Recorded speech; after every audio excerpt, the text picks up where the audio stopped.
Karena kalau terlalu asobia itu jadi repot. Kita ini yang nekuni fikih itu tahu kalau tidak kunut itu madhabnya Hanafi, kunut itu madhabnya Syafi'i. Tahu-tahu seakan-akan Imam Syafi'i itu NU, Imam Abu Hanifah itu Muhammadiyah. Padahal ini orang-orang yang sebelum NU dan apa? Muhammadiyah. Jadi kalau kita yang nekuni ilmu itu biasa saja dengan perbedaan. Tapi kalau orang-orang yang nggak siap dengan perbedaan itu sampai Allah disifati Ta'ala itu tidak terima. Padahal Ta'ala itu maknanya Maha Luhur, yang Maha Agung. Jadi ada seorang kiai kebetulan pidato pertama Pak Rektor. Assalamualaikum warahmatullahi ta'ala wabarakatuh.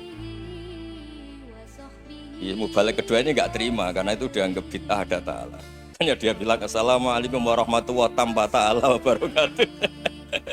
Itu saking asobiahnya itu Allah ditambahi Ta'ala itu tidak terima. Padahal Ta'ala itu maknanya Maha Agung. Nah itu kan jadi repot kalau asobia gitu. Kalau kita ngadepi perbedaan biasa saja. Karena kita mungkin bacanya banyak, lihat hal-hal seperti itu ya biasa saja. Karena dulu itu perbedaan itu urusan sudut pandang. Ya saya ulang lagi, perbedaan itu sudut. Allah yang Tuhan saja sering didebat sama nabi-nabinya. Karena urusan sudut pandang apa? Saya beri contoh ya. Suatu saat Khalilur Rahman Ibrahim itu saatnya meninggal sama Allah, Israel disuruh. Israel itu Ibrahim saatnya meninggal, ambil nyawanya. Setelah datang ke Ibrahim, ya Khalilur Rahman Ibrahim, saya disuruh nyabut nyawa Anda. Itu Israel dipaksa mikir sama Ibrahim. Hal ra'aita khalilan yumitu khalilah. Kamu tahu orang yang mencintai kemudian bunuh yang dicintai. Itu logika agak benar. Akhirnya Israel kan nggak biasa debat, kan nggak dilatih debat, nggak pernah ikut lomba UI debat ilmiah. Dia taunya nyambut nyawa aja. Kembali ke Allah. Ya Allah, kata Ibrahim, hal ra'aita khalilan yumitu khalilah. Masa kekasih bunuh yang dicintai ya. Tapi kata Allah santai. Bilang ke Ibrahim, hal ra'aita habiban yakrahu ayyalqa habibah. Masa katanya dia cinta saya, kemudian ketemu saya tidak berani. Israel mater lagi. Logikanya gini Ibrahim, masa yang dicintai sama yang ketemu yang dicintai nggak berani? Ya udah ketemu aja. Katanya yang meninggal itu. Artinya kamu bisa saja GR tidak mati-mati karena merasa dicintai, atau ingin mati karena mencintai. Nah maksud saya dalam hal-hal seperti ini orang UI pasti nggak jelas. Katanya cinta Allah suruh mati ya nggak mau. Nggak jelas kan? Dibilang nggak cinta juga nggak mau.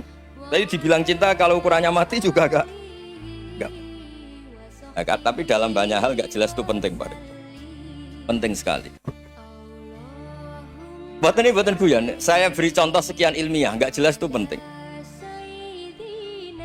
Rasulullah SAW itu dalam banyak hal itu disuruh Allah, memang disuruh supaya ngambil sikap seperti itu. Karena Allah itu punya otoritas penuh untuk bikin orang itu baik atau enggak baik. Wahsy itu yang membunuh Sayyid Hamzah, orang paling dicintai Nabi, di antara yang dicintai Nabi. Qatalahu Wahsyun, dibunuh oleh Wahsy. Nabi secara basarnya itu gak suka sama Wahsy. Sampai cara lahir ya ingin corong Jawa ingin masuk nol.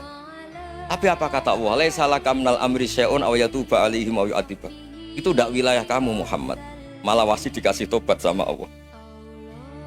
Khalid bin Walid, itu perang Uhud kalah itu karena ide brilian Khalid bin Walid, pas itu masih panglima kafir. Itu pura-pura kalah, ghanimah dilepas, sahabat turun, pasukannya naik, walhasil orang Islam kalah. Khalid bin Walid akhirnya juga masuk Islam. Orang yang secara basariah Nabi itu gak siap. Kebalikannya juga ada, Sa'labah itu orang sampai gelar hamamatul masjid. Ini pas ngaji mesti ingat, salam. Dia di masjid terus. Setiap habis salam tuh lari karena istrinya nyuwun sewu masih berpakaian yang tidak pantas. Kenapa engkau terburu-buru pulang? Pakaian yang dipakai istri saya sekarang saya pakai. Ya pakaian sarung itu kayak Pak Rektor kan fleksibel. Ini khusus mau Ramadan, tidak akan sarungan terus, gak usah khawatir.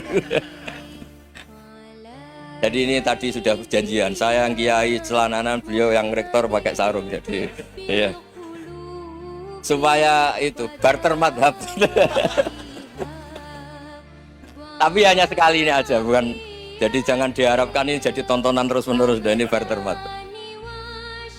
Saya sama Profesor Kores juga sering gitu. Saya pakai sarung yang dihadiahi beliau pakai sarung yang dihadiahi saya.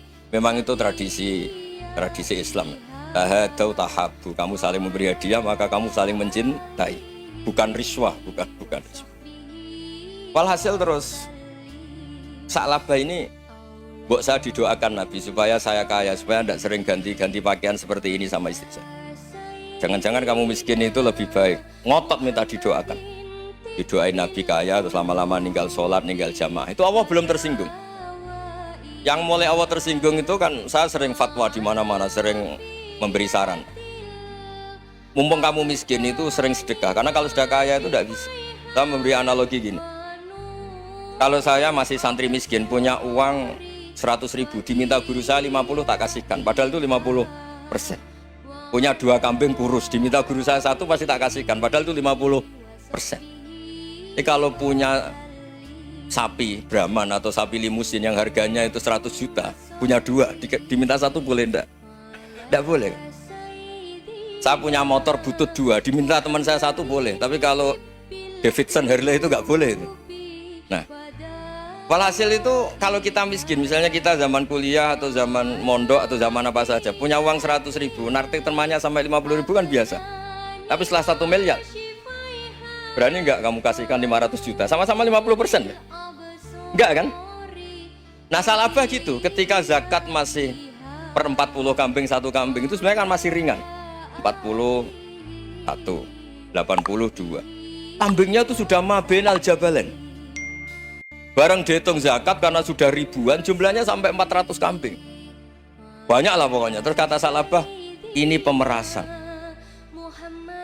Karena jumlahnya besar.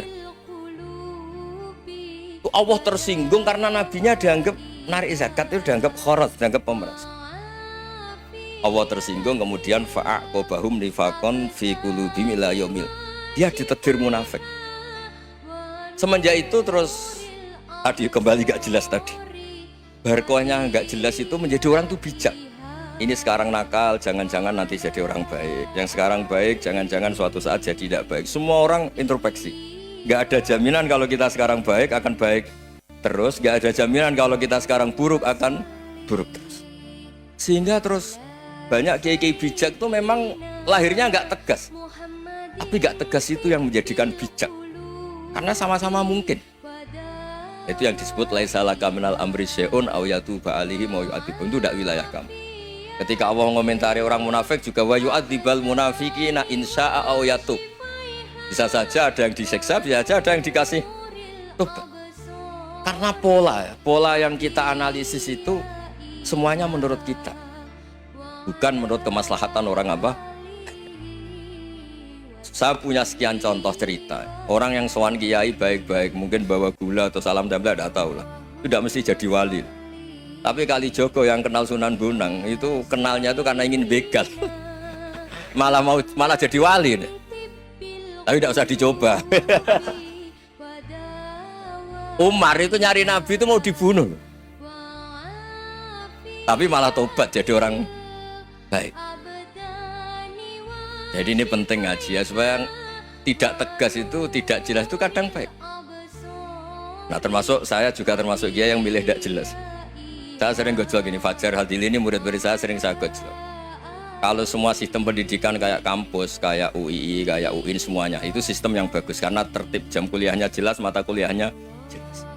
Kalau di pesantren itu Pak Arso itu gak tertib, tapi justru itu enak ketemu di jalan orang berani tanya. Nah, ini kalau mbak-mbak misalnya menstruasi, mau belajar haid nunggu semester berapa baru tahu. Itu bisa sekian tahun nggak sholat karena nunggu pelajarannya baru diterangkan. Mau haji juga gitu, nunggu mata pelajaran haji. Kalau nggak jamnya nggak mau dosennya ngajar. Ya, kalau kiai kan nggak ketemu di jalan tanya dijawab. Jam berapa juga dijawab. Artinya Indonesia itu berkah, ada sistem kampus yang tertib. Ya semoga termasuk tertib gajinya. Tapi tertib gajinya itu juga sebenarnya rugi. Saya sering ada pegawai negeri Gus, tolong doain saja di PNS enak jadi gajinya tetap. Kata saya nggak mau kalau gaji saya tetap. Kok bisa Gus enak tiap bulan mesti dapat gaji. Kalau tetap nggak naik-naik kata saya. Kalau kiai gajinya nggak tetap, tapi di atas yang tetap kata saya. Artinya Indonesia itu berkah. Kalau semuanya pakai sistem pendidikan setertib ini, orang mau tanya haid ya nunggu pelajaran haid. Bab haji nunggu pelajaran haji. Tapi kalau ketemu kiai itu enggak.